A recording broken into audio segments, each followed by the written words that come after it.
Francisco Varuna, bienvenido a una cita con Ribera. Buenos días, Rubén. Mucho gusto. Bueno, qué ganas teníamos de volver a Roa para conocer tu proyecto de vida. Porque, bueno, ahora podemos decir que tú, siendo una persona joven, eres de esas grandes firmas que tenemos en Ribera del Duero, ya muy reconocido.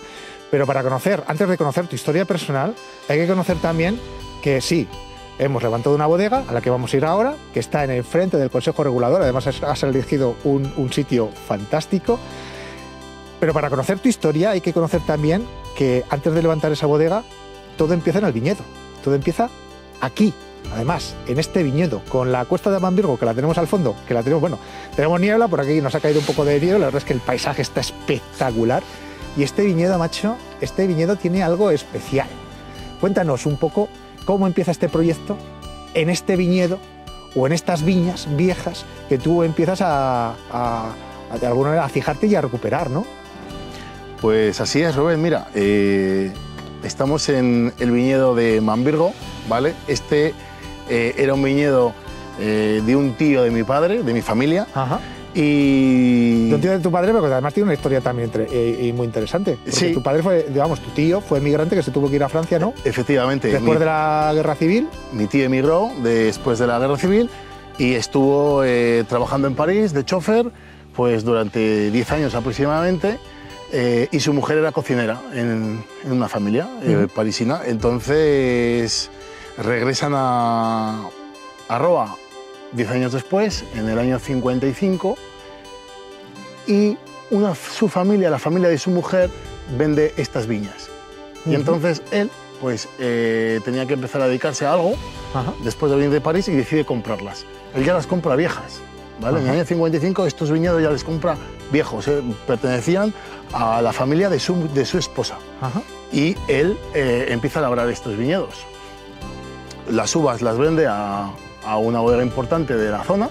Y bueno, la única que había entonces. La única que había importante. Sí. Y esta era su forma de vida. Él no tenía hijos y pues cuando yo empezó a ser un chavalín, pues yo venía aquí a ayudarle. ¿Vale? O sea, ¿tú este viñedo lo conoces desde chaval? Desde niño. Yo puedo decir que puede haber nacido debajo de estas cepas, ¿vale? Entonces... Aquí es donde te enganchas. Efectivamente, aquí yo empiezo ya pues, a saber lo que es el trabajo. Claro, te enganchas porque no queda más remedio, porque eres de Roa. Y había que ayudar. Tus padres agricultores, claro. Tu tío que tenía este viñedo, aquí no ha faltado nunca la tarea. No había tanta maquinaria entonces, sí que la había. A ver, no vamos a decir ahora que lo hacíamos todos, lo acabábamos a mano, pero ya entonces había maquinaria, pero no era tan habitual y el trabajo del campo aquí en Roa, o sea, es que es lo que había realmente. El viñedo, esto de Ribera del Duero realmente tiene 40 años, tampoco tiene tanto tiempo. Y así que haya un poquito, que veamos ahora todo este paisaje lleno de viñas, tampoco era habitual. Pero estos viñedos sí, como este que sí que estaba aquí. Este viñedo que lleva ya, pues eso, pues no sabemos si 100 años o lo que sea. Sí, pero aproximadamente puede tener 100 años. Pero lo bonito de esto es que piensa que en los años 70, en los años 60, 70 años, se arranca mucho viñedo. Entonces, pensar que hay un viñedo antiguo a los pies de la Cuesta de Amambirgo, en el sitio de Roa más emblemático y de más calidad, es porque realmente este viñedo tenía que estar aquí. O sea, no se podía arrancar bajo ningún concepto. Ni hubiera crisis, ni que hubiera guerras civiles, ni que hubiera lo que hubiera. Este viñedo sigue aquí. Entonces, si sigue aquí es por algo. Y entre otras cosas es porque tiene una uva muy especial. Entonces, Esta uva siempre ha estado cotizada en la zona. Tanto por esas bodegas, como me imagino que también tu tío haría su vino también en casa, como harían a lo mejor tus padres. No sé si tendrían a lo mejor aquí en la zona el típico lagar comunitario, donde también, pues bueno, pues al final... Es que Roa y vino es que están emparejados. Así es, así es. Yo no conozco que mi familia haya hecho vino, pero sí que mi familia se ha dedicado siempre a la agricultura, ¿vale? Como la inmensa mayoría de las familias de este pueblo. Somos familias humildes, donde, bueno, pues mi abuelo tenía una hectárea de viñas, mi tío tenía 3 y mi padre pues se quiso dedicar a la agricultura y, lógicamente, pues fue poco a poco comprando esas tierras para poder ser agricultor. Aquí se ha hecho todo Aquí se ha hecho todo a base de trabajar y cada uno pues ha tenido lo que se ha buscado. El que quería trabajar, pues que quería tener tierras, las tenía que trabajar para comprar. Y en tu caso, que vienes de una familia de agricultores, ¿no? Una familia humilde que se ha tenido que abrir paso poco a poco a base de mucho esfuerzo, pero lo que más me llama la atención es que el tuyo parece el viaje del héroe.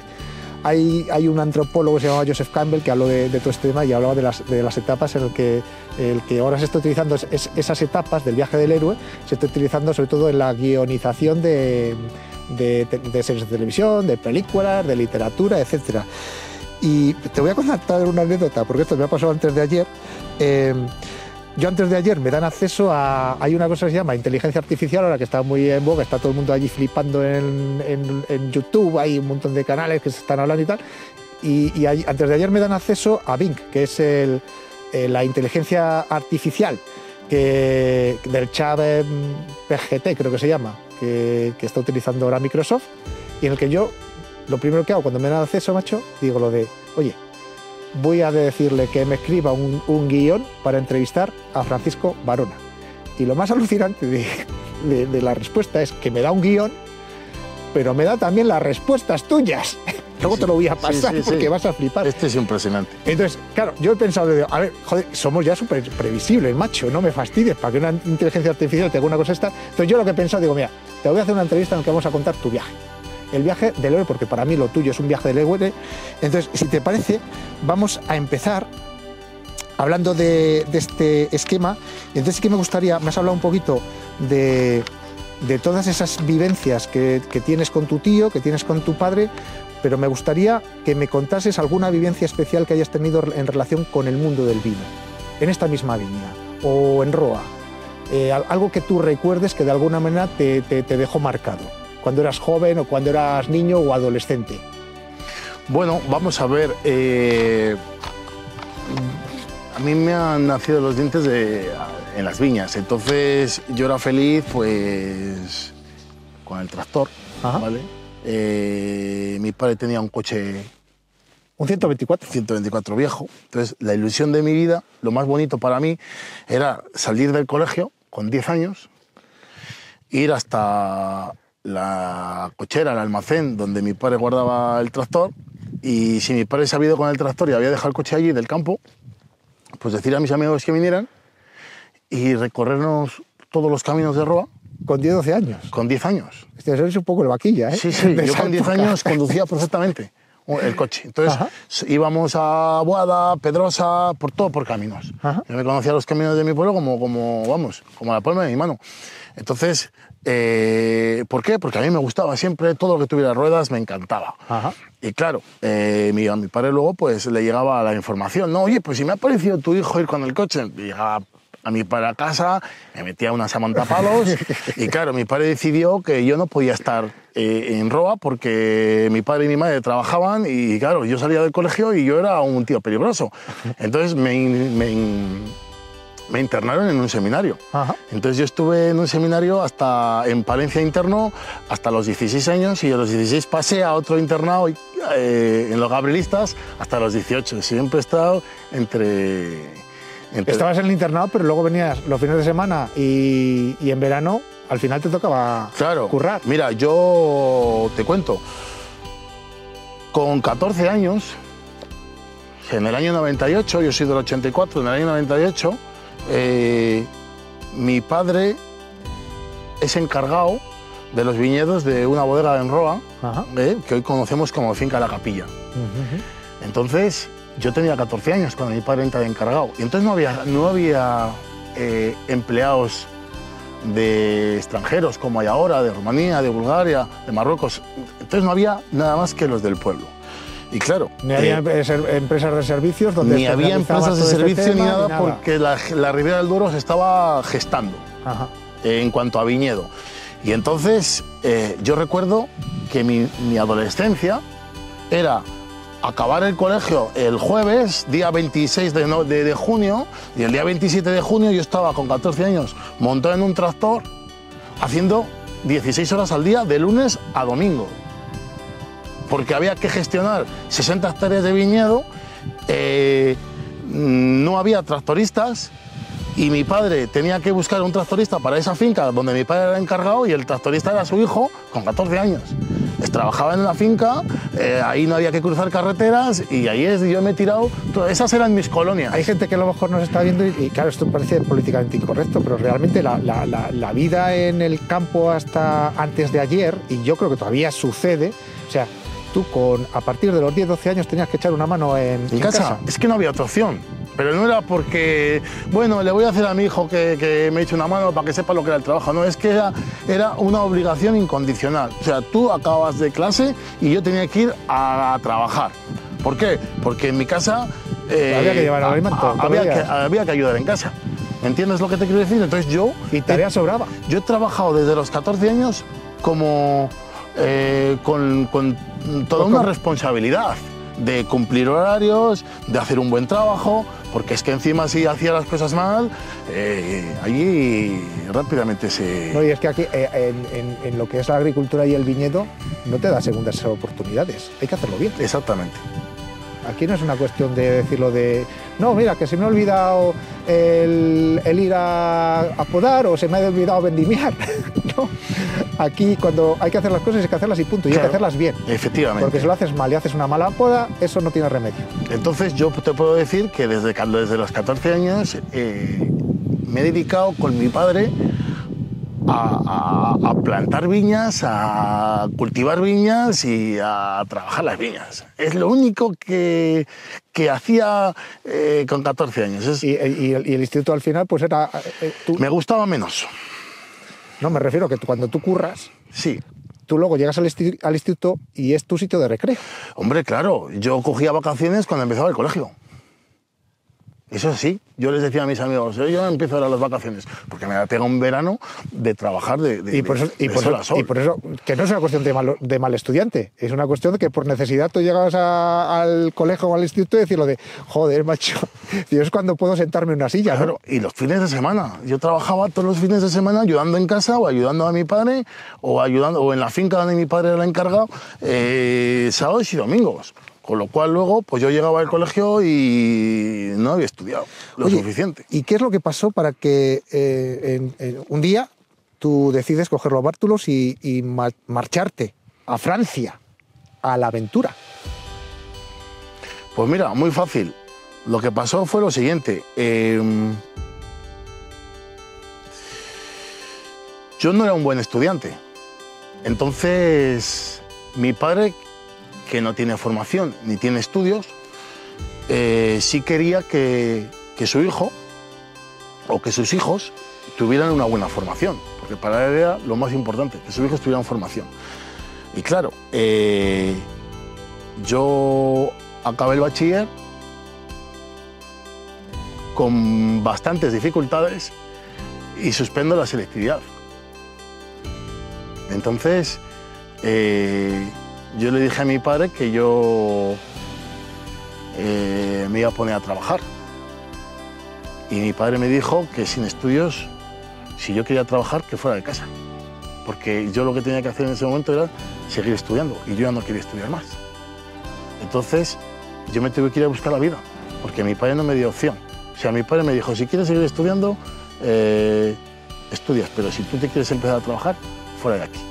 Y a mí también me interesaba, porque yo llevaba desde los 14 años trabajando, ayudando en casa,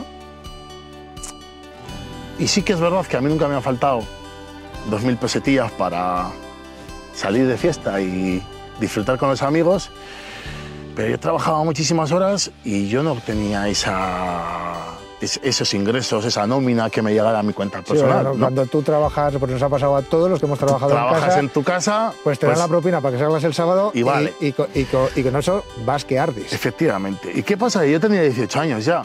Y con 18 años, pues bueno, te apetece tener tu coche propio, te apetece tener un coche mejor que el que tienes, te apetece ser un poco independiente. Sobre todo para unas cosas, igual para otras no. Pero mi padre me dice que en su casa no hay opción la vida. No hay opción para gente que no quiera seguir estudiando y que no quiere seguir trabajando. Entonces, bueno, es un momento duro. Es un momento duro en el que tú, de alguna manera, pues tienes que pues eso, tomar una decisión. Y siguiendo el esquema de toda aventura, siempre tiene que haber un elemento catalizador, un mentor o un maestro que acompaña al héroe o que le anima a hacer ese viaje. ¿Tú tuviste a alguien que te animase para ir a Francia o que te consiguiese ese momento de decirle, mira, tienes la oportunidad de hacer este viaje, yo voy a ser tu mentor o yo voy a ayudarte a que lo hagas? Sí, así fue, mira, recuerdo, pero como si fuera hoy. Estoy en Roa y me veo con Gonzalo Iturriaga, Ajá. hoy director técnico de Vega Sicilia. Sí, señor. Y en ese momento, director técnico de Alonso del Hierro, justo cuando Alonso del Hierro empezaba a elaborar. Y le digo, Gonzalo... ¿Esto finales de los 90, principios del 2000? No, esto era 2002. 2002, principios de 2000. ¿Sabes? 2002. Entonces yo le digo, Gonzalo, digo, mira, tengo un problema. Digo, tengo que buscarme la vida. Digo, yo no quiero seguir estudiando y con mi padre estoy siempre con problemas. Yo llevo desde los 14 años trabajando en casa, no tengo un puto duro y en mi casa es difícil que lo vaya a tener, porque básicamente hay que ayudar en casa y el dinero se queda en casa, con lo cual yo quiero, y además con mi padre me llevo mal, porque no quiero seguir estudiando y eso a mi padre lo lleva fatal, entonces cada día que estoy con él es una bronca. Entonces quiero de alguna manera buscarme la vida o irme a trabajar a algún sitio o tal. Y él me dice, ¿te quieres ir a Francia? Y yo dije, juré a mi profesora de francés que nunca estudiaría francés porque no lo iba a necesitar nunca. Ajá. Y dije, ¿Francia? Dice, sí, yo vengo de allí. Y la verdad es que traigo una buena experiencia. Trabajo en Saint-Émilion, en Burdeos, en un pueblo de Burdeos, en un chateau que se llama Pays Macan, que es lo más alto de la zona, el chateau más importante, uno de los más importantes del pueblo. Y yo estoy muy a gusto y he aprendido mucho.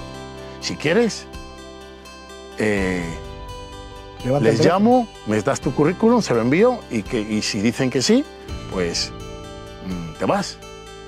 Y yo le dije, bueno, pues mira, a ver, le presenté mi currículum había que presentar poco. Me había dedicado a trabajar desde los 14 años y poco más. Pues no debe ser poco. Y los estudios, pues hasta el bachiller. Entonces a la semana siguiente me llama y me dice, Francisco, oye, que me han dicho que si eres currante, que sí que necesitan a un tío para trabajar. Y es dije, que en Francia ten en cuenta que el trabajador español, ahora ya ni tanto, pero, y les echan de menos. Sí. Pero ha estado siempre muy bien cotizado, igual que en Alemania. Efectivamente. El trabajador español y el trabajador portugués estaban muy bien cotizados. Eran gente muy trabajadora y gente que le gustaba realmente trabajar en el campo. Y ahí llego, a una bodega donde no sabía francés, donde... Esa sí que es gorda, ¿eh? Me costó encontrarla, no te puedes imaginar, porque llegas a Saint-Émilion y claro, allí no había GPS entonces, no había internet en los móviles, o sea, había que ir a buscarla. Y me acuerdo que yo llegué a Saint-Émilion, yo me fui con un coche que me compré, un Citroën Saxo de quinta mano, ¿vale? Me costó 300.000 pesetas. y me llegué allí con él y era carteles enteros de 2 metros de altura con tablillas pequeñitas, chateau, chateau, chateau, chateau, y yo no lo encontraba por ningún lado. Hasta que al final ya di con él. Y claro, cuando llegué allí, pues al principio se pensaban que yo iba a ir a comprar vino. Y les dije, no, yo vengo aquí a trabajar. Y así fue, y al día siguiente ya me puse las botas y a trabajar en el campo, en su viñedo. El primer día, bueno, los primeros días fue a quitar hierba. A quitar hierba. Básicamente, un azadón quitando hierba. Y los franceses, pues claro, pensad que es viñedo en espaldera, que hay muchísima hierba, entonces yo recuerdo coger un linio y claro, a mí me gustaba, yo llegaba allí, joder, tenía que dar la cara, ¿no? Entonces yo acabo el linio y digo, joder, ¿dónde está la gente? Entonces me voy al año siguiente y estaban pues a menos de la mitad. Y entonces dije, bueno, yo creo que con esto sí que puedo. Sí, pero había que estar todo el día. A ver si te dirían lo de, oye, que está muy bien, pero que no lo des todo, que tenemos que estar otras tantas horas más. Así es. Y bueno, rápidamente se corrió la voz en la bodega de que yo era un tío que le echaba narices. Que le echaba narices y que no me costaba trabajar. Entonces el jefe rápidamente ya me llamó y me dijo, oye, ¿qué idea tienes? Tal, ¿es solamente por el verano o te quieres quedar a trabajar? Yo le dije que yo me quería quedar ahí a trabajar. Entonces me dijo, pues tú vas a ganar 1.218 euros al mes. No lo había visto yo eso en mi vida, junto. Y dije, pues ya está, lo que usted me dé. Y al poco tiempo ya me empezó a meter en bodega, a trabajar en bodega, a hacer los trasiegos, a hacer los tal. Y era un chaval pues cuidadoso, meticuloso, bastante limpio, organizado, y a eso le gustó mucho al gerente, al propietario de la bodega. Entonces fue él quien me dijo, oye, tú en el campo te vas a quedar aquí en la bodega, que me gusta cómo trabajas y tal. Y entonces yo ahí, pues era todo un descubrimiento, porque en mi familia no se había hecho nunca vino. Eso te iba a preguntar, ¿qué es lo que descubres tú allí para quedarte ya? Porque ya ibas para una temporada, pero es que te quedas unos cuantos años. Pues sí, pues descubro que fíjate, yo siempre había trabajado en el campo, yo siempre había trabajado en el viñedo, y que sea un viñedo de Ribera del Duero, que sea un viñedo de Burdeos, al final hay cosas muy similares. Pero cuando yo entro a la bodega descubro un mundo distinto, donde... Pero tú ya conocías las bodegas, porque con tu padre tú ibas a muchas bodegas. Sí, yo recuerdo de ir a las bodegas en vendimias, a descargar la uva y demás, bueno. Pero realmente cuando le empiezo a coger el gusto por las bodegas es allí cuando yo empiezo a trabajar, ¿vale? Sin ningún conocimiento de nada, simplemente lo que me mandaban a hacer. Pero era muy bonito porque se vendimiaba por parcelas, se vendimiaba por tipos de suelos, por variedades distintas. Entonces tú probabas un vino, sabía distinto a otro, entonces joder, me parecía súper interesante. Y bueno, y yo sin... Ahí es cuando empiezas a estudiar. Claro, yo me dejaba llevar. Pues dice que es que decías que era mal estudiante. No, simplemente a ti lo que te gustaba, o sea, al final uno estudia lo que le gusta. Así me pasó a mí. Y esto es lo que descubres. Y a partir de entonces, por lo que me comentabas antes, ya te surge la necesidad de aprender más, pero ya haciendo formaciones. Claro. Y te dan la posibilidad allí. Claro, me dan la posibilidad porque para poder trabajar en bodega necesitas tener unos estudios, ¿vale? De formación. Entonces me dice, mira, Francisco, tú, joder, si quieres ya seguir trabajando tienes que hacer estos estudios. Yo decía, joder, yo no soy idioma, pero yo era valiente, no tenía miedo. Entonces yo hacía estos cursos de formación y yo les aprobaba. Y entonces ya decido, porque ya yo veo que mis jefes, el bodeguero, el enólogo de la bodega, pues son gente que son los que te mandan a hacer los trabajos, tienen un buen trabajo, es un trabajo bonito y también pues, ganan más dinero. Y entonces yo decido empezar a trabajar, a empezar a estudiar sin dejar de trabajar. Es decir, una formación alterna, que se llama. Por la mañana curras, por la tarde te vas a estudiar. Efectivamente. Y entonces yo me hago empiezo por las formaciones profesionales y acabo la técnica de enología. Que es una FP superior aquí. Efectivamente, sí, o una carrera técnica que te da origen, que te da acceso... Lo que antes eran los peritos. Efectivamente, que te da acceso allá a la universidad. Y entonces yo lo hago eso como ya decir, si consigo esto ya yo puedo ser ya un buen bodeguero. Puedo ser bodeguero, no puedo ser enólogo, pero puedo ser bodeguero. Oye, pero sin saber francés, macho, lo que me comentabas es que tú, de 60 y pico tíos, quedas el segundo. Efectivamente, quedo el segundo y te voy a contar... De la promoción. Quedo el segundo en Burdeos. En la carrera técnica de viticultura y enología. Entonces me da pie a entrar en la universidad de Burdeos, que es la universidad más prestigiosa del mundo. Porque ahí funciona de otra manera. Los cuatro primeros expedientes entran directos. A la de Burdeos, los 4 siguientes a la de Montpellier, los 4 siguientes a la de Dijon, así. Los 4 siguientes a la de Toulouse. Depende, la de Burdeos era siempre la más prestigiosa. Y bueno, y entonces pues ya decido hacerla. ¿vale? También me ha ayudado un poquito mi mujer, que la voy a mencionar, porque sin ella posiblemente no hubiera hecho la carrera. Eso también pertenece al viaje del héroe, macho, porque normalmente en estos viajes siempre te encuentras pues amigos, aliados, también enemigos. Quiero que me empieces contando, pues eso, qué amigos te encuentras en Burdeos, porque es muy interesante que ahí conoces a tu mujer. A mi mujer, efectivamente. Fue, la verdad que, bueno, la vida es así, son casualidades, la vida es un viaje bonito y bueno, y la verdad que merece la pena vivirle con ilusión. Pues yo estoy estudiando y vengo un verano a Roa y me dice un amigo mío que su cuñada que va a ir a estudiar ahí enología. Su cuñada, que es Beatriz Su Rodés. cuñada, que es Beatriz, mi mujer. Y entonces, pues, me la presentan en Roa y yo le digo, mire, este es mi número de teléfono, si algún día quieres que nos quedemos a Te tomar hago de algo, Cicerone, ¿no? Allí en la ciudad, te enseño un poco. Efectivamente, digo yo, si algún día te apetece tal, quedamos, pero sin mayor interés, no que llegas a pensar aquí que quiero algo contigo. Y la chica, la verdad que estaba bien, era guapa. Y es muy guapa. Y un día recibo una llamada y me dice, oye, Francisco, nada, era para ver si vas a hacer algo el fin de semana y tal. Y digo, pues efectivamente vamos a hacer una historia con una amiga que era de México y tal, allí. Bueno, y ahí empezamos a conocernos. Con lo cual mi mujer sabe que yo estoy acabando ya y que tengo unas buenas notas y que es muy probable que tenga el acceso a la universidad. Que yo no quería hacerla, porque yo lo que quería era ya trabajar en serio. A mí lo que me gustaba era trabajar.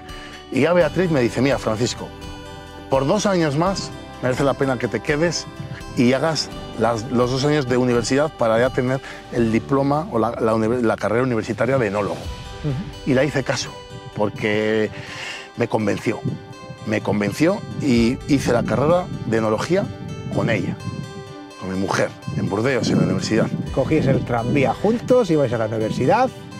Efectivamente, vivíamos juntos, cosa que, bueno, ahora ya lo puedo decir porque ya hace unos cuantos años de que acabamos, pero no lo sabían sus padres, ¿vale? Entonces vivíamos juntos, es más, ella me acogió en su casa, en su apartamento, que compartía con otras chicas francesas, y yo era un poquito el acoplado allí. Y mi mujer me acogió, así yo, pues bueno, donde económicamente tampoco estaba yo muy sobrado, pues tenía ahí una ventaja, ¿no? Es que...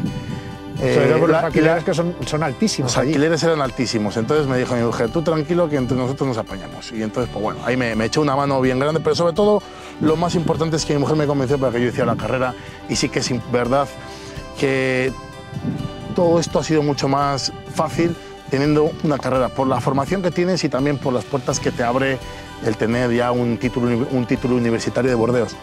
Y solamente a modo de comentario. Allí y aquí. Y a modo de comentario. No lo suelo decir, pero te lo voy a decir hoy. Fui el primero de la promoción de la universidad.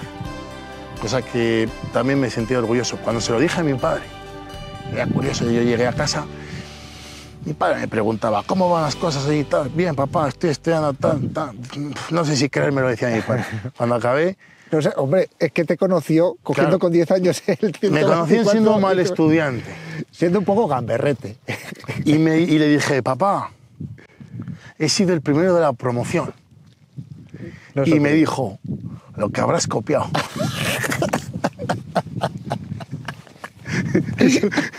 Eso fue lo que me dijo mi padre. No sé si creérmelo, pero en cualquier caso, lo que habrás copiado. Bueno, pero en cualquier caso, y si copiaste, lo hiciste muy bien. Efectivamente. Bueno, alguna trampilla siempre se hacía. Oye, está muy bien. No sé, ¿alguna persona más que conocieras en esa etapa que quisieras mencionar? De gente que te ayudó, gente que, al revés, que te puso una zancadilla, también lo puedes contar. Yo tengo muy buenos recuerdos de Francia y sigo manteniendo y alimentando esas amistades, porque yo he aprendido mucho allí. Hay un enólogo, se llama Philippe Nunes, donde era mi jefe. Yo trabajaba con él en Chateauneuf, ¿vale? Yo aprendí muchísimo. ¿Con este hombre? Muchísimo. ¿Con Felipe? Muchísimo. Yo aprendí enormemente en el campo y sobre todo a ensamblar, es decir, a mezclar distintos vinos para que sean mejores. Eso no se aprende en la universidad, eso se aprende de alguien que sepa hacerlo y te vaya dando ideas para que tengas el sentido común de hacer, de ir buscando diferentes perfiles de diferentes vinos y saber mezclar en proporciones. Y eso se aprende además en la práctica, porque solamente lo puedes aprender en la bodega. Eso se aprende practicando. Eso es muy difícil que te hagan ese tipo de prácticas en una universidad. O sea, al final tienes que muy ir difícil a las bodegas, catar barricas y viendo. Eso es un trabajo importantísimo. Importantísimo. Es lo que hace Michel Rolland realmente. Que lo está haciendo en Finca La Capilla, precisamente, que lo hemos mencionado antes. Ese es el trabajo que hace los enólogos, digamos, los grandes enólogos que tienen un gran prestigio. Y es un trabajo, vamos, yo lo veo muy difícil, muy complicado. Es muy bonito. Porque gente que conocemos aquí también, que son increíbles haciendo ese trabajo, joder, históricos como Mariano García, el tener la capacidad de decirlo de, a ver, tengo este perfil, tengo este perfil, tengo este perfil, si cojo estas de aquí, cojo estas de aquí, lo hago... Eso es complicadísimo. Es así. Y luego que salga bien. Es así. Es como el cocinero que sabe mezclar ingredientes para que su cocina tenga toda la complejidad y todo el sabor y todo el gusto que cree necesario, ¿no? Ajá. En los vinos es lo mismo. O sea, el vino no se entiende como una uva que se elabora, sale un vino, lo llevo a barricas, después en botella y lo saco al mercado. No, es mucho más complejo que todo eso. El hacer un vino es desde la viña buscar diferentes suelos, buscar diferentes zonas, elaborarlas aparte con unas temperaturas distintas, con unos tonales distintas, con unas maderas distintas y luego ya en el último momento decir, voy a ver qué pasa si hago un poquito de aquí, un poquito de allí y hago este vino. Coño, pues me parece, le voy a dar otra vuelta, voy a sacar otro poco de aquí hasta que dices tú, este me gusta, este es el vino que yo estoy dispuesto a dar la cara por él en el mercado. Y entonces ese es el vino que realmente te hace sentirte orgulloso. Pues un gran acierto haber mencionado a Philippe como eso de esa persona importante y también mentor, en tu caso, de aquella etapa francesa. Se dice que en el camino del héroe, seguimos con este esquema que te comentaba, también es un viaje interior. ¿Qué descubres en ti mismo en ese periplo que te lleva primero a otros países y luego te devuelve aquí? Pues mira, yo acabo la carrera en el 2008 y decido viajar por dos motivos. No te lo vas a creer, pero el motivo más importante que decido viajar un poco antes de empezar a pensar qué quiero hacer es porque durante mis años de estudios en Burdeos yo tengo que decidir, yo tengo que cursar una asignatura que era lengua extranjera, ¿vale? Y tenía 3 opciones, alemán, inglés o español. Y tú eliges, no me lo digas, español. Y elijo español, porque el nivel de inglés que tenía era bajo no, estaba por debajo de 0. Bueno, sacarías unas notas estupendas. Sacaba más que la profesora porque era argentina y la corregía yo. Entonces yo acabo la carrera y te puedo confesar, Rubén, que en mi interior había una voz que me decía, Francisco, eres capaz de hacer tu vino. Yo recordaba siempre que estaba en Burdeos, yo recordaba estos viñedos viejos de mi familia, ¿vale? O sea, tú esto lo has tenido, es donde estamos aquí, lo has tenido siempre en mente. Siempre. Estuvieses donde estuvieses. Toda mi vida. Es más, yo en las etiquetas que hice, vais a ver el logotipo, vais a ver esta montaña. Este skyline lo vais a ver en la montaña, sin ser estos viñedos míos. Ajá. Porque luego me pasa otra cosa, que decido cuando llego a Ribera del Duero, pero bueno, luego lo puedo contar, cuando llego a Ribera del Duero, lo primero que hago es decir a mi familia que yo tengo un proyecto. Y mi familia no confía en mí. Ajá. Y siguen vendiendo las uvas a las bodegas. Ya. Con lo cual yo me quedo sin... O sea, mi familia tiene las viñas, pero no quiere ponérmelas a mi disposición, no quiere poner a disposición las uvas. Entonces yo me tengo que buscar mi vida. Pero antes de venir aquí, yo me voy a California y me voy a Sudáfrica. Me voy a California en el Valle de Napa en el 2008 y en el 2009 me fui a Ciudad del Cabo, a una bodega muy bonita y muy famosa que se llama Klein Constancia, en Ciudad del Cabo, que hacían el vino para Napoleón. Una bodega, aunque se hable del Nuevo Mundo, era del 1700 y pico. Ajá. Pues una de las más antiguas que haya por esa zona. Posiblemente. Ahí en Ciudad del Cabo hay unas cuantas bodegas antiguas. ¿Vale? Entonces decido hacer estas dos elaboraciones en dos países completamente distintos, con el fin de aprender inglés y también ver un poquito otras zonas, otras variedades y otros tipos de elaboración. Con lo cual me vale pues para hacerme mi idea de... Ya había estado en Burdeos, en chateaux importantes, en Paris-Macán, en Chateau Margaux y en Angelus. Había estado en Hartwell, en California, y en Klein Constancia, en Sudáfrica. Y como te cuento, vengo aquí a Ribera del Duero, julio del 2009, hago las paces con mi padre, me pongo a echarle una mano y me pongo a presentar el currículum. Bueno, me hice un currículum y me puse se le fui a dar a las bodegas más famosas, más importantes de la zona, porque, bueno, yo ya venía de Burdeos y quieras que no, te sientes pues, valiente. ¿Vale? Valiente, sabes que estás valiente, yo creo que... Sabes que estás formado... En tu caso, está claro que has sido valiente desde el principio hasta ahora. La verdad que he sido echado para adelante. He sido echado para adelante. Me ha dado miedo muy pocas cosas, para bien y para mal. Ya. Oye, pues me gustaría, antes de que... Porque yo creo que... Te voy a hacer la última pregunta. Y como ya nos estamos jugando de frío, casi es mejor que nos vayamos a la bodega y la terminamos allí. Porque a mí ya me cuesta mover hasta los dedos. Venga. Oye, ¿cuál fue la prueba más dura a la que te enfrentaste en todos esos años? ¿En el extranjero? Bueno, o en la etapa vital, no sé, ¿cuál ha sido la prueba más dura? En todo el viaje del agua, en todo el viaje del héroe hay siempre una prueba, digamos, que te marca, que de alguna manera es un momento de inflexión en toda historia. Bueno, el momento de inflexión en la historia de que yo me voy de mi casa a buscarme la vida afuera, lo más difícil fueron los primeros meses cuando yo llegué a Francia. Porque es un momento donde... No tienes amigos. No tienes amigos, no tienes la familia. Estás perdido.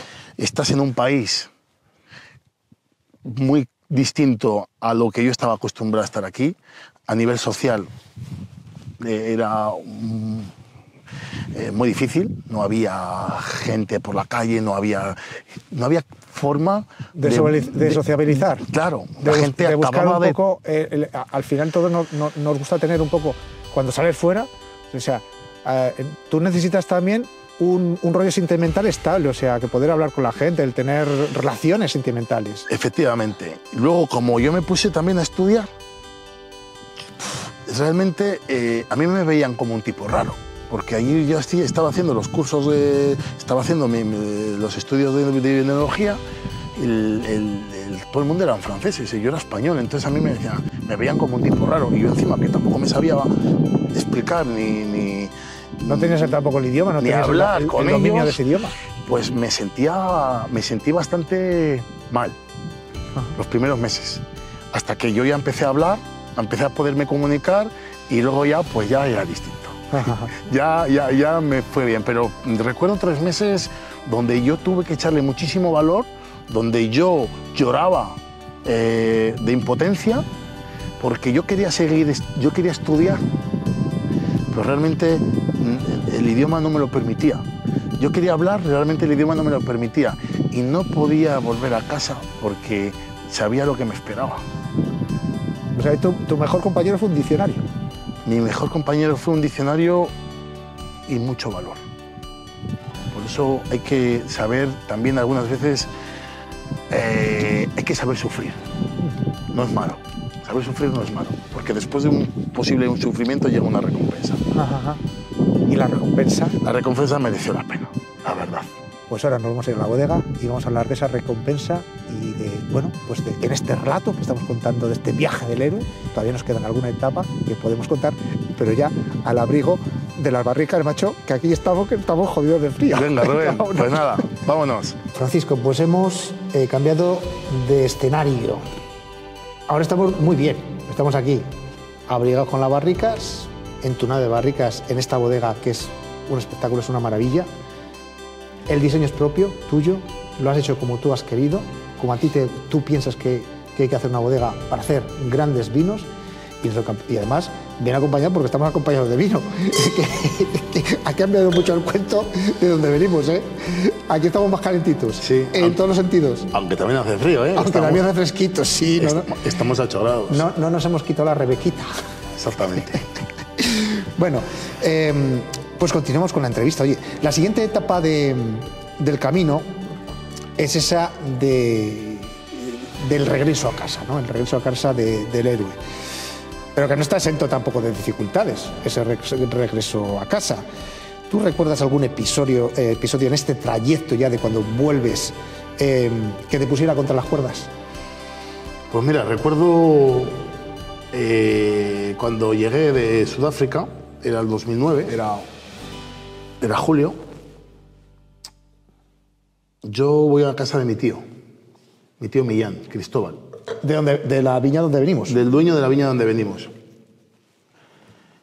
Y le propongo hacer un negocio, hacer una empresa. Yo le digo, tío, mira, yo he estado 6 años en Francia, en Burdeos, soy enólogo y quiero hacer un vino en la Ribera del Duero que merezca la pena, un vino de calidad, y para ello busco las mejores uvas. Mi tío, las uvas que tenía ya estaban contrastadísimas de que valían para hacer un gran vino porque iban siempre a hacer posiblemente uno de los mejores vinos de la Ribera del Duero. Y le dije, tío, quiero hacer un negocio contigo. Tú tienes las viñas, yo tengo los conocimientos y las ganas de hacer un vino. Si quieres, lo hacemos juntos y a medias. Y mi tío me dijo que no. No confío. No confío. Entonces me dijo que no, que él llevaba ya... Mi tío tenía... Entonces yo tenía 25 años en el 2009 y él tenía 85 años. ¿85 años? Sí, era tío de mi padre, tenía 85 años y me dijo, mira, Francisco, yo lo siento mucho, yo toda mi vida he vendido estas uvas y quiero seguir vendiéndolas mientras viva. Y yo, pues una decisión que tuve que respetar, lógicamente. Me desilusioné un poco porque, claro, ahí yo veía en estos viñedos Bueno, ahí veías, ¿no? Que ahí habías currado un montón, claro, macho. Y yo veía en los viñedos de mi familia los cimientos para hacer el vino que yo tenía grabado en la cabeza, cómo era.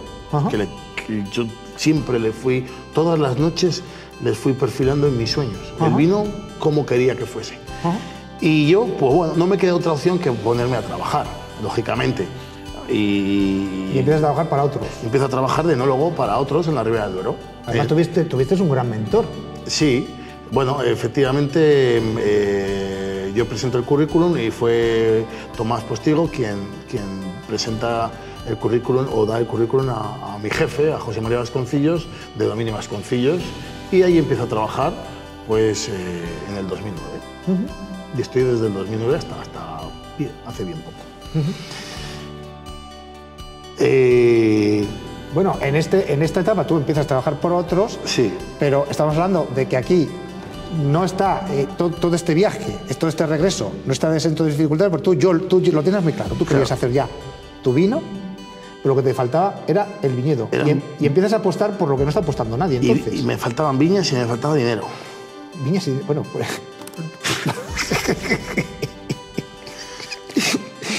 Es que, cuidado. No, si te faltan viñas y tienes dinero, tienes opciones, pero yo no tenía ni viñas ni dinero. ¿Y cómo lo tenía la ilusión. ¿Cómo lo hago? ¿Qué historia hay para que tú empieces en el momento en que dices lo de ya, por fin, tengo viñas? ¿Qué es lo que ha pasado? Tenía claro qué tipo de viñas quería. Yo quería unas viñas similares a las de mi familia. Viñas viejas. Viñas que hubieran aguantado... Que lo hubieran aguantado todo. Crisis, guerras y penurias. ¿Por qué quieres tú ese tipo de viñas? Porque los viejos no eran tontos y donde plantaban los viejos eran el mejor terreno del pueblo para viñas. O sea, podemos hablar que eran los grandes terruños de la Ribera del Duero. Los grandes terruños. Que todavía las tenemos, bueno, no todos se conservan, pero todavía tenemos grandes terruños. Imagínate lo que se arrancó, por desgracia, en un momento donde el agua no valía dinero, imagínate lo que queda, era la selección de la selección. O sea, para mí eso tenía un gran valor. Entonces yo ya tenía una cosa clara, yo quería esos. Yo no quería plantar una finca grande ni comprar una tierra y plantarla de... Bueno, pero si tu familia no confía en ti, no te da el viñedo, ¿cómo llegas al primer viñedo? ¿Qué es lo que pasa? Pues me pongo a buscar viñedos viejos por donde me vendan.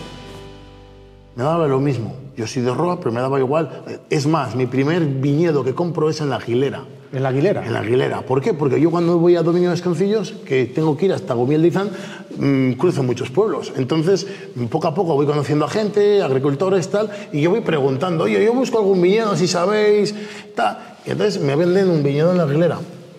Me venden unos viñedos, entonces, en poco tiempo soy capaz de... me venden unas 5 hectáreas de viñedo entre La Aguilera, La Horra y Roa. Con lo cual yo voy al banco, pido un préstamo y compro las 5 hectáreas de viñas. Eran 5 hectáreas de viñedos viejos que estaban abandonados. Es decir, llevaban 8 o 10 años sin trabajarse. Ajá. ¿Por qué compré eso? Porque eran viejos y me costaban relativamente baratos y yo me lo podía permitir. Ya, pero un viñedo abandonado, eso es una mata de hojas. Pues efectivamente, un viñedo abandonado es como, pues eso, una planta rastrera que no sabes lo que hay y ahí salen brotes por todos los lados, no se ve la cepa, en muchos casos la cepa ya está medio seca, los brotes salen debajo de la tierra, entonces... Pero vamos, es que cuando te cuesta barato es porque eso no lo quiere nadie. No lo quiere nadie. Por eso me lo vendían, porque yo lo compraba, lo puedo decir, lo puedo confesar, lo compré por precio de tierra un poco más. Ajá.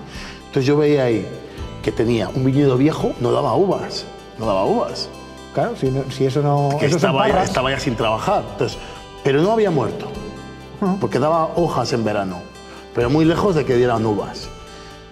Pero eran viñas que tenían 100 años y más. Bueno, pero a ver, tú compras algo realmente que no tiene... O sea, eso no es productivo. Algo te diría tu familia. Es decir, ¿qué te dijo tu padre pues cuando yo, tú compras una cosa de esas? ¿Tu padre te lleva toda la vida que ha sido agricultor toda la vida? Mi padre, cuando le enseñé la primera viña, me dijo: te vas a La Aguilera a comprar una viña para arrancarla.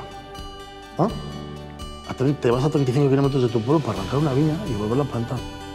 Hostia. Y le dije, no la voy a arrancar, la voy a recuperar.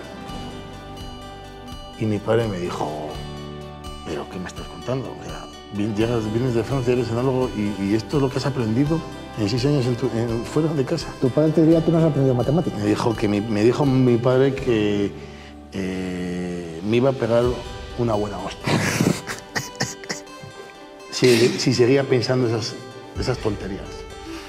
Pero yo veía en esos viñedos viejos... Es que cualquiera lo hubiera pensado, ¿eh? En ese momento. Ahora todo el mundo está con el tema del viñedo viejo tal no sé qué, pero entonces estamos hablando de que en la etapa que tú me estás contando, si daba producción el viñedo viejo, se ha estado arrancando hasta hace 4 días, porque realmente daba muy poca producción. Bueno, pues si tú imagínate que aquí en Roa... Y tampoco te lo compraban a 3 euros ni a ningún precio estratosférico. Tú imagínate aquí en Roa la gente cuando me veía recuperar un viñedo viejo que básicamente se abandonaba porque se llenaba de grama. Y se llenaba de grama y ahogaba las cepas y las medio mataba, entonces dejaban de producir. Entonces yo compraba un viñedo, me compré un tractorcillo pequeñito con un aradillo. El Pascualín de toda la vida. Pascualín con un aradillo que iba yo detrás, ¿vale? Le daban un surco con un arado romano, arrancaba toda la grama y había que sacarla del camino para quemarla. Había que sacarla del camino para quemarla porque esa grama si no la arrancabas volvía otra vez a agarrar. Entonces yo me tiraba horas y horas después de salir de mi trabajo y sobre todo el sábado y el domingo, que era cuando tenía libre, tenía que hacer ese trabajo de cuidar las cepas. ¿Y cuánto tiempo tardas tú en recuperar un viñedo de eso? Pues tardé 4 años. 4 años. 4 casi para 5. Empecé a tener los primeros racimos en el 2014. Desde el 2009 al 2014. El 2014 que coincide con tu primera añada. Coincide con mi primera añada, por eso fue el motivo de mi primera añada. Empiezan a dar los primeros racimos y fue algo que lo recuerdo como pues muy emocionante. Yo sabía que si esos viñedos volverían a dar uvas, lo tenía claro que esas uvas iban a ser importantes y no iban a pasar desapercibidas. Estamos llegando al clímax, porque siempre se dice que el penúltimo acto del camino del héroe consiste en su propia transformación. Deja atrás su antiguo yo, reforzado ya por toda la experiencia acumulada que llevas de todos estos años, una experiencia vital, además muy concentrada, porque en muy poco tiempo has hecho de todo porque realmente, el día no tenía horas para ti, tenía más horas de las que nos cuentan, por lo que me estás contando. Vamos a hablar de eso, ese momento en el que tú llegas al clímax de esta gran historia. Es el momento en el que ya recibes esta uva, podríamos decir. Yo las probé. Yo probaba las uvas. Yo, cuando probé los primeros racimos, me volví loco. Eso era néctar. Era una explosión de sabores, de olores, que yo ya sabía que con esas uvas podría hacer un gran vino. Y así fui buscando el sitio, quien me dejara un huequecito en alguna bodega para poder interpretar esas uvas que yo había creado, que yo había buscado y que yo había... Y fíjate una cosa bonita, yo siempre lo he pensado.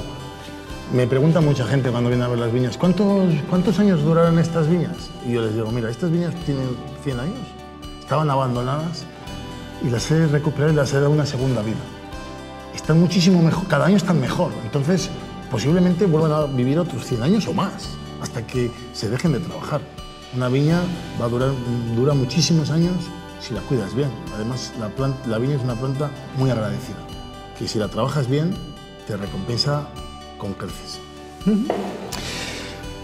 Bueno, pues ya llegamos a la última etapa, que se denomina el regreso con el elixir, nunca mejor dicho.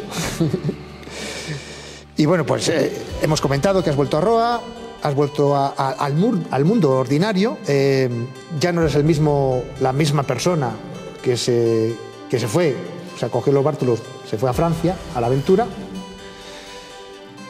Ya no eres ese joven aventurero, ya eres un hombre cargado de conocimientos, recuerdos, experiencias vitales, acompañado de amigos, de tu Penélope, que en este caso es Beatriz Rodero, que conoces allí en Francia. Y no se puede entender el elixir que tenemos aquí presente sin conocer esta historia y el proyecto de vida que tú has construido en estos últimos años. Así que, si te parece, ahora ya sí que por fin vamos a hablar del elixir que lleva tu nombre, que estamos viviendo ahora mismo, ¿no? Francisco Varona. Y tenemos también Finca Las Doñas, porque realmente aquí, en este proyecto, tú empiezas pensando en lo de, no, yo voy a hacer un gran vino, yo no voy a hacer esas etiquetas clásicas de me voy a hacer un joven, un reserva, no, hago un gran vino porque tengo un viñedo extraordinario y además le pones tu firma. Cuéntame, la primera vez que tú pruebas este vino y la primera vez que prueban el vino la gente que tú tienes alrededor. Tu padre, ¿qué es lo que dice? Bueno, mi padre, al principio, el vino mío no le gustaba. No le acababa de convencer. Él decía que yo tenía que hacer vinos más suaves. ¿Más suaves? Sí, porque mi padre lo entendía así. Pero bueno, entonces mi padre empezó a entender que yo hacía las cosas bien cuando la gente de fuera venía y le gustaba el vino. Entonces mi padre dijo, joder, pues entonces sí. Me dijo, pero al principio, bueno, pues no sé, mi padre siempre ha sido una persona muy exigente y bueno, él no lo tenía claro. Pero lo bonito fue cuando yo pruebo las uvas de estos viñedos que había recuperado y sé que no me he equivocado, que el recuperar tenía su recompensa, y la recompensa de esas uvas cargadas de sabores. Busco una bodega, busco un sitio para poder elaborarles y elaboro el vino. Yo sigo trabajando y ahí empiezo a empezar a ver cómo voy a vender yo mi primera añada, que no tenía ningún contacto comercial. Y entonces se van pasando los años. 2014 hice casi 6.000 botellas, 2015 subí un poquito, hice 8.000 o 9.000, y 2016 hice 12.000. Entonces, claro, tú piensas que yo en el 17 ya no había sacado el vino al mercado, ya tenía 3 añadas. Entonces juntaba una serie de bodegas, una serie de botellas y una serie de gastos que todavía no había empezado a recuperar. Eso unido a las hipotecas que había cogido y que había sacado del banco para pagar las viñas, yo en el 2017 estaba en un momento un poco apurado económicamente. Estabas con el agua al cuello. Estaba con el agua al cuello. Solo tenía un contacto de un distribuidor que había hecho de una forma también muy curiosa. Yo no creo en la suerte, pero también puedo decir que también he tenido un poco de suerte. Porque la he ido a buscar, Yo, en el 2015, en abril del 2015, me gasto 5.000 euros en irme a una feria a Francia, ¿vale? Con todo vinos franceses. ¿A Francia? A Francia, a Burdeos. Donde había estado trabajando yo, le digo a mi jefe, Hubert, quiero presentar mi vino con vosotros en los Premier. Y me dice, joder, pero esto es para franceses, esto no es para tal. Digo, me tienes que dejar aunque sea una esquina ahí al lado de los baños. Ahí me dejas y ya está. Yo lo que quiero es conocer gente. Yo no tengo ningún contacto, he hecho un vino y lo quiero presentar. Y me dijo, bueno, voy a ver qué vino has hecho. Entonces me mandó que se lo diera a probar. Entonces yo fui allí, cogí el coche, me fui para allá, lo probé y dijo, pues efectivamente, este vino merece la pena, está bueno. Y entonces hago la presentación de mi vino, la primera añada 2014, con 4 meses de barrica. Lo saqué de barricas, lo presenté allí. Y hice unos cuantos contactos, sobre todo a nivel europeo. Pero me sobró una botella de vino. Y entonces a la semana siguiente era el Gourmet en Madrid. Y yo me fui con mi botella de vino sin etiqueta ni nada. Sin etiqueta, ni nombre, ni nada. No tenía nombre, ni tenía nada, ni tenía etiqueta, ni tenía nada. Es una botella que saqué, que puse un corcho pues, que encontré por ahí y luego me la llevé, me sobró de Francia y me la llevé a Madrid. Hacía muchísimo calor ese día y recuerdo que yo había quedado con un distribuidor de la bodega donde yo trabajaba para comentárselo. Yo no quería que él me llevara el vino porque lógicamente yo no podía hacer pues no podía ser desleal a mi jefe. Sí, pero bueno, tú tenías amistad y... Yo tenía amistad. En plan de decirle, mira, vino de casa. Efectivamente, decía, oye, mira, tengo esta ilusión, he hecho este vino y si algún día sabes de algún distribuidor, pues busco algo, busco distribuidores buenos. Ajá. Y si él tenía algún contacto, pues... Y fue curioso porque me presenta a un señor que se llama Tomás. Entonces vamos andando por Madrid, por la feria del Gourmet, y paramos en un stand a comer jamón. Ajá. Entonces nos dan un vino con el jamón y el distribuidor del País Vasco dice, señor, cámbianos el vino. Este vino no está bien. Dice, pues es que no hemos traído más, este es el que tenemos. Pues este vino no. Francisco, ¿no tendrás una botella tú de vino donde trabajas? Y digo, pues no tengo una botella de la bodega donde trabajo, pero tengo un vino que he elaborado este año, de viñas viejas que he recuperado, y viñas viejas, viñas abandonadas, y he hecho una pequeña producción. Y lo tengo ahí en el coche. Y lo tengo en el coche, debajo del coche, para que lo corra ahí el aire. Dice, pues si quieres, vete a por ello. Entonces yo me pego una carrera que ni el Usain Bolt me pilla. Corría por todos los pabellones, yo no recuerdo dónde estaba, pero recuerdo que... ahí fui al coche, agarré la botella, la llevé y la descorché y la presenté. Y entonces, este otro señor, que se llamaba Tomás, me pregunta, oye, Francisco, este vino que me has dicho que es de viñas viejas, ¿cuándo lo vas a sacar al mercado? Digo, pues mira, tiene 4 meses, lleva 4 meses en la barrica, cuando él quiera. Esto es una cuestión de... Yo no quiero hacer una receta, yo quiero hacer un vino con personalidad. Entonces va a ser el vino que va a decir, ya no necesito más barrica, ya tengo la complejidad necesaria, pero por lo menos de un año no. Y dice, cuando saques este vino al mercado, si está como lo he probado yo hoy, yo quiero ser tu distribuidor en la provincia de Pontevedra. Porque hace tiempo que no me enamoraba un vino de Ribera como me ha enamorado este.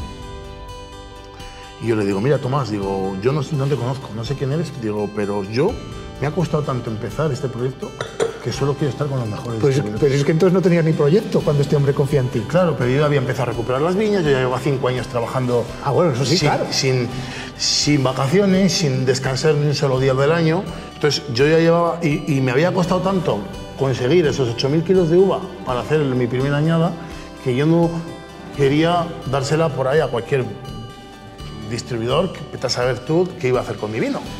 O si me iba a pagar o no me iba a pagar. Entonces yo le dije, si no eres el mejor distribuidor, no cuentes conmigo. Y me dijo, toma mi tarjeta y ya nos conoceremos. Entonces, acaba la feria y yo me voy a casa con la tarjeta. Me meto en internet y veo que lleva los mejores vinos de... Los pepinos. Los pepinos, los mejores vinos de Ribera y de otras zonas de alrededor. Y no es más, y encima, aparte de esto, este hombre me llamaba como 2 veces al año preguntándome por mi vino. Y yo le decía, pues bien, Tomás, están barricas. Cuando llega febrero del 2017, yo ya tengo mi primera añada acabada, ya tengo el nombre registrado, la marca, la etiqueta, todo, ya tengo el vino preparado para salir a vender. ¿Y vendido? Bueno, eso fue después. Yo le llamo y le digo, Tomás, ya tengo el vino preparado. Yo solo tenía ese contacto, no tenía ningún contacto más. Y tenía un préstamo importante en el banco que pagar. Sí, normalmente son de pagar los préstamos. Efectivamente, Sí. pero cuando digo eso es porque ya había vencido el plazo. Ajá. ¿Vale? Amigo. Yo tenía que haberle pagado en diciembre y era febrero y no lo había pagado. Entonces yo estaba en un momento complicado y solamente tenía este distribuidor, este contacto. Entonces le llamo y me dice, pues Francisco, voy a preparar el viaje y vengo con mis hijos.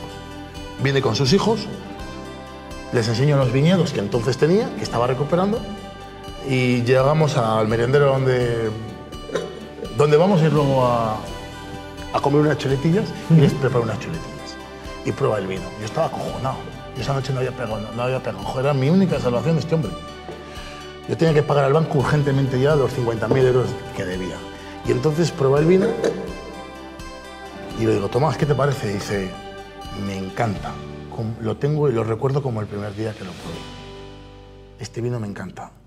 Digo, entonces, de las 5.800 botellas que he hecho, ¿cuánto vino te vas a llevar, Tomás? Y me dice, todo.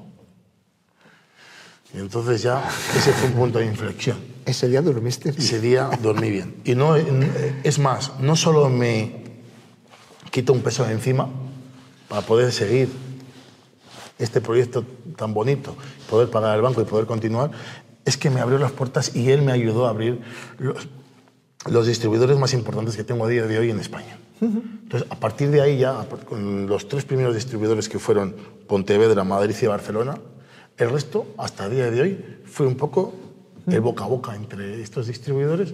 Me fueron llamando, se fueron interesando por el vino y poco a poco fui comprando viñedo viejo, haciendo un poquito más de vino y siempre he seguido vendiendo uvas. Rubén. ¿Por qué? Porque en un momento determinado... Pues tú al final, a título principal, tú eres viticultor, claro. Tienes un vino con tu firma que es fabuloso, pero tú sigues trabajando el viñedo, no como el primer día, más, porque cada vez tienen más viñedo viejo y recuperar, como comentabas, cuesta un montón hasta que una viña vieja que está perdida empieza realmente a dar algo, que no da tampoco mucho, pero cuando empieza a dar algo, pero da esa valla tan especial y tan estupenda que... Es magia. Eso es magia. Cuando recuperas una viña, es néctar, es la concentración de todos los años que no ha producido uvas, lo concentro y te lo devuelve. Y aquí lo tenemos. Y aquí lo tenemos. Aquí lo tenemos. Esto es, pues, un vino... el sueño de mi vida. Me sorprende mucho la frescura que tiene este vino, macho. Claro. ¿De dónde viene esta frescura? De lo que se plantaba antiguamente. El tinto fino, las garnachas, las valencianas, que se llamaban las bobales, la albillo, la jaén. Es lo que mezclaban. Sí, que había siempre en todo el viñedo viejo que tenemos en realidad. Viejo, mezclado. Realmente... Todavía hay muchas que no sabemos lo que tiene. Claro, eso, que claro. Lo estaba metiendo todo al cubete, pero no sabemos lo que tiene. Mira, ahora estoy recuperando una viña, a modo de comentario. Me está volviendo loco. Es una viña que la he comprado debajo de un pinar. Ajá. El pinar ha nacido después del abandono de la viña, con lo cual los pinos tienen como 80 años, con lo cual la viña se abandonó hace 80 años, con lo cual puede tener más de 150 años. ¿Y eso es recuperable? Sí, lo que pasa es que ya quedan pocas cepas. Ajá. Porque ya muchas se han muerto, pero hay algunas que no han muerto. ¿Y los huecos cómo los recuperas? ¿Cómo recupero? Pues de todos los... fíjate, las cepas mueren y se secan, y se caen y desaparecen. Pero debajo de la tierra suelen brotar nuevos brotes. Ajá. Entonces yo lo que hago es selecciono los 2 o 3 más gordos que veo, el resto los corto.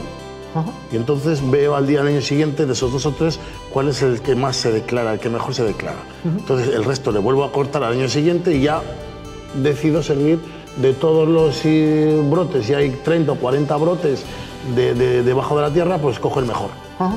Y entonces de ahí ya le pongo una estaca y emprendo un camino como que plantes una viña a formar. Bueno, pues eso lo he hecho ya llevo 2 años haciendo un viñedo aquí en Roa. Y me han salido unas cepas que yo pensaba que eran tintas por el color más oscuro de las hojas, hasta que este año me han dado los primeros racimos y son blancas. Bueno. Y no conozco la variedad. Y no sabemos lo que hay. No sé lo que hay. Pero te puedo decir que eso va a ser una bomba, porque tienen un sabor que es impresionantemente bueno. No sé qué variedad es. Algún día es difícil que alguien te diga lo que es, porque claro, es autóctono de aquí. Y no es ni el albillo ni la Jaén, ni las variedades que conocemos de garnachas blancas. Bueno, a lo mejor es un albillo y una Jaén que simplemente que se ha aclimatado, que después de tantos años aquí... Es que no tienen hojas de albillos, no tienen hojas de blancas. Normalmente las hojas blancas, de las hojas de cepas blancas se distinguen de las hojas de cepas tintas. A ver si vas a tener ahí una cosa muy extraña. Entonces, lo que quiero es multiplicar esas cepas en la misma finca donde hay faltas, para ver y preservar esa... Imagínate que te sale ahí un tempranillo blanco. No sé, hay aquí. No sé lo que es, pero tiene tanto sabor esa uva que eso no puede dar nunca un mal vino. Ajá. Oye, pues ya me quedo con toda la ganas de conocerlo. Vamos a hablar de otro vino. Finca Las Dueñas. ¿Qué viñedo es este? ¿Cuándo consigues este viñedo y por qué haces una botella especial de este viñedo? ¿Qué es lo que encuentras tú aquí? ¿Qué tiene de especial? Pues este viñedo tiene de especial 2 cosas. Una que me entero de que venden una viña en Anguís, que es Finca Las Dueñas, una viña vieja preciosa. Algún día me gustaría ir contigo y enseñártela. Y yo ya había comprado las 5 hectáreas de viñas. Entonces yo voy al banco a por dinero y el banco me dice que ya no me da más. Y yo no quiero... Yo me vuelvo loco con esta viña, porque realmente veo ahí una posibilidad de hacer un vinazo. Yo me había casado recientemente y le digo a mi mujer, tengo una viña que me venden, tengo posibilidad de comprar una viña que es un espectáculo, eso es un Ferrari. Las cepas enormes, viejas, tener una pintaza. Pero valía 50.000 euros. Había que soltar. Y yo no les tenía.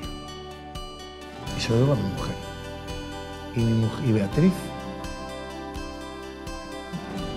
con todo el buen cariño de una buena mujer, me dice, Francisco, yo no tengo 50.000, pero tengo 40.000 euros de todo el dinero que tengo, de todo lo que, las propinas, de todos los regalos que me han ido guardando mis padres, más los 2 o 3 años que llevo, los 2 años que llevo trabajando, yo tengo 40 y pocos mil euros, que si tienes tanta ilusión y crees que es tan buena, te les dejo, te les doy, para que la compres.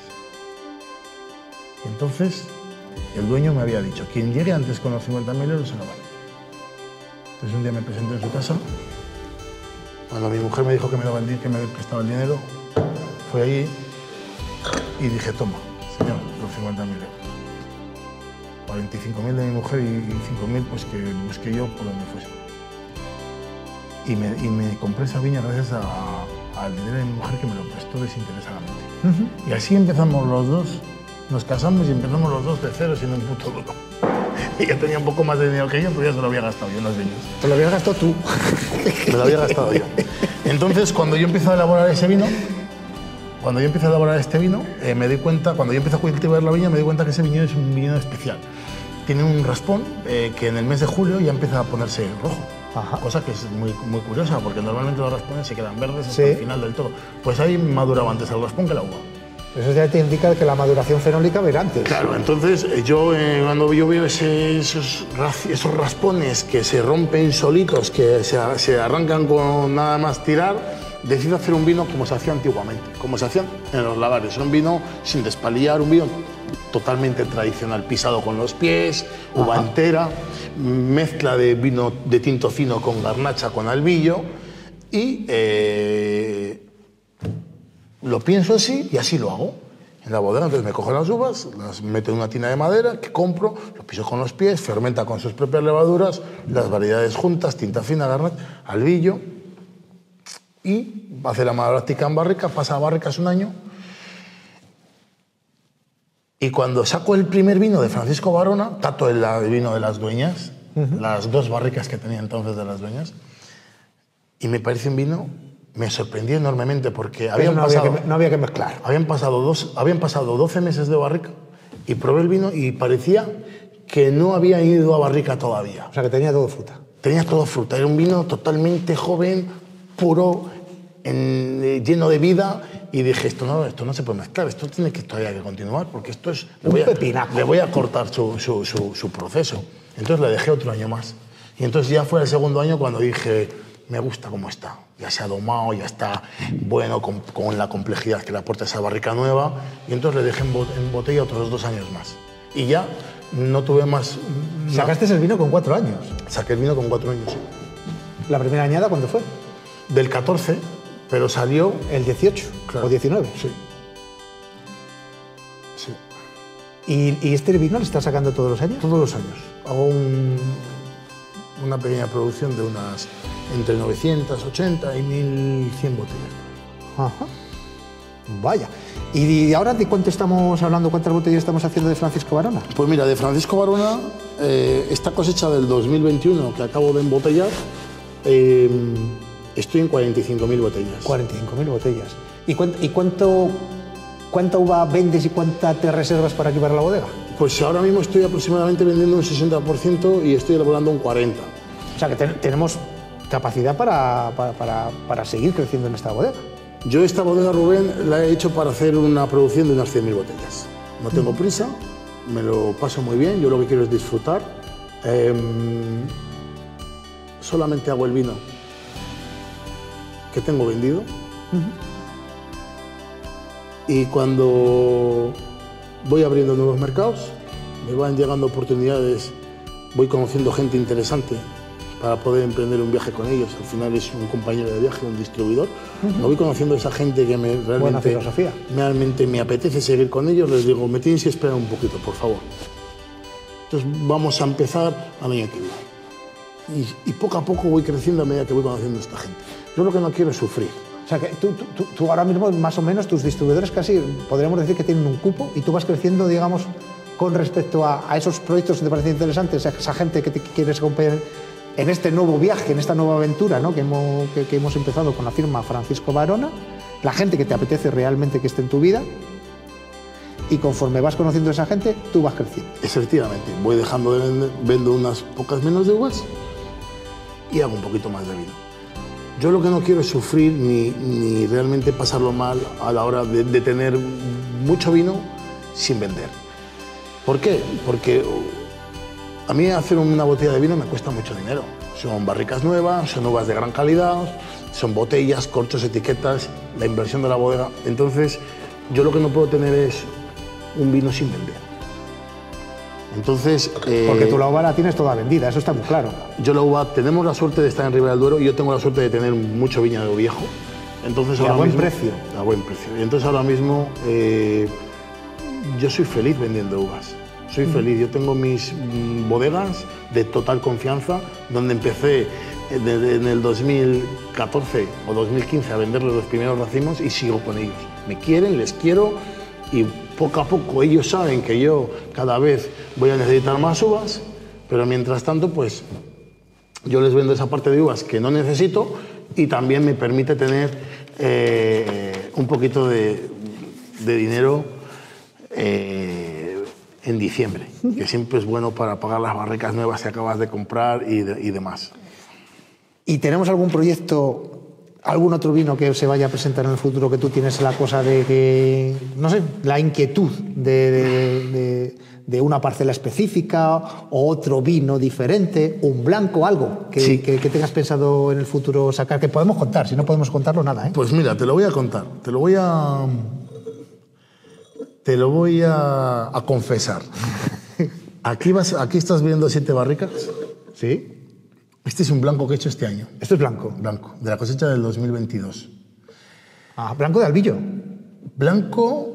Sabemos que es buena parte Albillo, no te voy porque a decir que es no todo Albillo, porque te voy a engañar. Y yo ahora mismo ya no me apetece decir... Bueno, pero pasa en casi todo el viñedo viejo. Sabemos que hay Albillo mayor, pero que puede haber Jaén y puede haber otras cosas. Digamos que es una mezcla de las variedades tradicionales autóctonas que se plantaban en la zona de blanco, que se usaban para hacer clarete, y ahora yo he decidido hacer, como otras bodegas, un blanco. Sí, que a lo mejor hay Jaén, hay Pirules, pero lo que tenemos ahí sobre todo es lo que conocemos, que, sí. Que aquí se haga muy bien, que estamos haciendo vinos muy interesantes, y ahora tenemos aquí en barrica. ¿Y esto cuándo va a salir? Pues no lo sé, porque mira, es un gran descubrimiento, es la primera vez que yo hago blanco en mi vida. Son 4.000 kilos de uva que yo he podido sacar con muchísimo esfuerzo de todas las parcelas que tengo, incluso de algunas otras que... Sí, para que no lo sepa, la uva blanca la tenemos al final, está mezclada, diseminada por todos los viñedos viejos de Tempranillo. He tenido que andar por lo menos unas 25 hectáreas para poder sacar unos 4.000 kilos de uva, para que te hagas la idea, ¿eh? A recorrer 25 hectáreas para sacar 4.000 kilos de uva. Estoy enamorado.